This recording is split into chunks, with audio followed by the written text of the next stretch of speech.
घातांक। घातांक क्या होता है? शॉर्ट, इसको इंग्लिश में बोलते हैं शॉर्ट। किसी संख्या को बार बार अपने आप से गुणा करना है का तरीका को घातांक कहा जाता है। घातांक जैसे कि किसी संख्या हो गया, उसे अपने आप से गुणा करेंगे तो संख्या को क्या बोला जाएगा? अगर दर्शा दिया जाएगा तो उसको घातांक बोलेंगे। उदाहरण के लिए देखते हैं 2 गुणित 2। तो 2 गुणित 2, 2 को 2 से गुणा किए तो 2 को यहाँ पर ऊपर में दर्शा दिया गया, किसमें? घात के रूप में, ठीक है। और जैसे 3 बार गुणा किए तो इसको 3 को 3 बार गुणा किए तो यहाँ पर 3 होगा। सॉरी, इसको गलती से गलत लिखा गया था, 3 होगा। उदाहरण के लिए तीसरा वो देखते हैं हम लोग। 5 को 2 बार गुणा करेंगे, 5 गुणित 5 कितने? 25, इसका आंसर होगा। अब देखते हैं घातांक के नियम, जो कि हम हमेशा एग्ज़ाम में आता है। घातांक के कुछ नियम है जो हर एग्ज़ाम में आता है, जैसे और हर गणित सॉल्व करते समय इस नियम को हमको ध्यान में रखना होता है। पहला देखते हैं, मानक की कोई संख्या क्या है? हमारा ए दिया गया है तथा घात कितना है? m, और n को हम घात मान लेते हैं। तब की स्थिति में हम नियम देखते हैं, जो कि सूत्र है। पहला सूत्र देखते हैं, माना कि a की घात कितना है? माना कोई संख्या a है, a की घात कितना है? m है। गुणा के रूप में गुणा करते हैं। मान लो कोई वही संख्या है, ये दोनों संख्याएं क्या होंगे? समान होंगे, और घात क्या होंगे? अलग अलग होंगे। घात इसमें अलग अलग होंगे।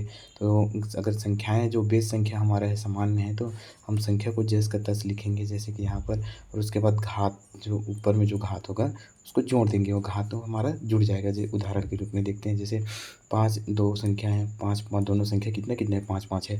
दोनों में घात अलग अलग है, जैसे कि 5 की घात 2 है और 5 की घात 3 है। दोनों को अगर जोड़ेंगे तो कितना हो जाएगा? 5 को जैसे का तैसा लिखेंगे, और क्या लिखेंगे? 2 + 3 कितना हो जाएगा हमारा? नहीं, 5 हो जाएगा। 2 + 3 कितना हो जाएगा हमारा? यहाँ पर 5 हो जाएगा। 5 की घात कितना हो जाएगा हमारा? 5 हो जाएगा। तीसरा देखते हैं, देखना दूसरा उदाहरण देखते हैं। 9 गुणित कितना हो जाएगा अपना? 9 की घात 4 गुणित 9 की घात 3 है। 9 का 9 लिखेंगे और 3 और 4 मिलकर कितना हो जाएगा? 7 हो जाएगा। दूसरा नियम देखते हैं, जैसे कि हमको अब देख लिए गुणा के रूप में, और हम देखते हैं भाग के रूप में। दो संख्या दिया गया है हमारा, ये है, ये जो है समान संख्या होगी, जो हमारे घात होंगे वो अलग अलग होंगे। अगर इसमें भाग के रूप में दिया होगा तो कैसे करेंगे? देखिए, जो भाग के रूप में होगा तो हम इसको घटा देंगे। जैसे कि हम हमारा 30, एक संख्या ले लेते हैं, कितना? 23। 23 की घात हमारा 8 ले लिए। उसके बाद गुणा में कर जो हमारा भाग में है, सॉरी गुणा कर दिया था मैं भी, जो हमारा भाग में रहेगा। 23 की संख्या भाग ले लेते हैं, कितना होगा? 4। 23 की घात 4, तो हमारा क्या होगा? 8 में 23, मतलब 8 में कितना घटा देंगे? 4 घटा देंगे, तो 23 से का 23 आ जाएगा, और जो घात हमारा घट गया कितना? 4 आ गया, ठीक है। उसके बाद देखते हैं तीसरा नियम हमारा हो जाएगा, a की घात m, और ऊपर में अगर कोष्टक के ऊपर में अगर दूसरा घात दे दिया जाए तो कैसे करेंगे? तो दोनों घातों को आपस में, संख्या को जस का तस लिखा जाता है और दोनों घातों को आपस में गुणा किया जाता है। जैसे कि हमारा देख लेते हैं, 7 हमारा एक संख्या हो गया, बेस संख्या। 7 की घात कितना है? 6 है, और उसके ऊपर में कोष्टक लगाए, कोष्टक के ऊपर में अगर घात दे दी है 5, तो दोनों घातों को क्या कर देंगे? आपस में गुणा कर देंगे। जैसे कि 7 का 7, 6 पंचे 30, ठीक है। अब अगला देखते हैं अपना, जैसे कि अपना देखते हैं चौथा नियम। चौथा नियम क्या कहते हैं? अगर कोई संख्या दिया गया है, दो संख्या दिया गया है m, और दो संख्या a और b, उसकी घात कितना है? 1 है। मान लो कोई संख्या समान घात, एक घात है, तो उसको दोनों संख्याओं में वो घात क्या हो जाएगा? बढ़ जाएगा। जैसे कि a के साथ भी n का घात होगा और b के साथ भी n का घात होगा।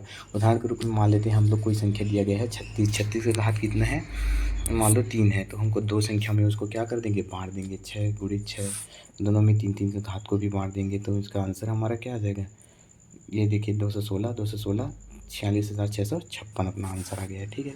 और मान लेते हैं हम चौथा नियम देखते हैं। चौथा नियम क्या है? अगर वो बटे के रूप में दिया गया हो, भाग के रूप में, और उसके बाहर में कोई घात हो, तो वो घात क्या हो जाता है? दोनों में बढ़ जाता है। जैसे कि a की घात a बटे b घात n बढ़ जाएगा, ठीक है। जैसे 2/3 की घात 2 कर देते हैं, 2 की घात कितना हो जाएगा, 2 की घात 2 हो जाएगा, 3 की घात भी कितना हो जाएगा, 2 हो जाएगा। इसको सॉल्व करते हैं, 2 2 दूनी 4 होता है, 3 त्रिक अपना 9 होता है। और छठवां नियम देखते हैं हम, बहुत ही इंपॉर्टेंट नियम है, हर जगह काम आता है।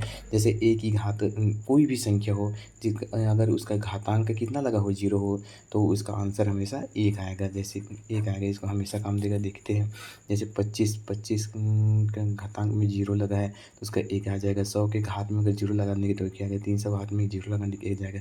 मान लो कोई संख्या, मान लो हमारे पास कोई लाख हो, उसमें भी अगर 0 लगा देंगे तो 1 ही आएगा। आज के लिए इतना ही। Thank you.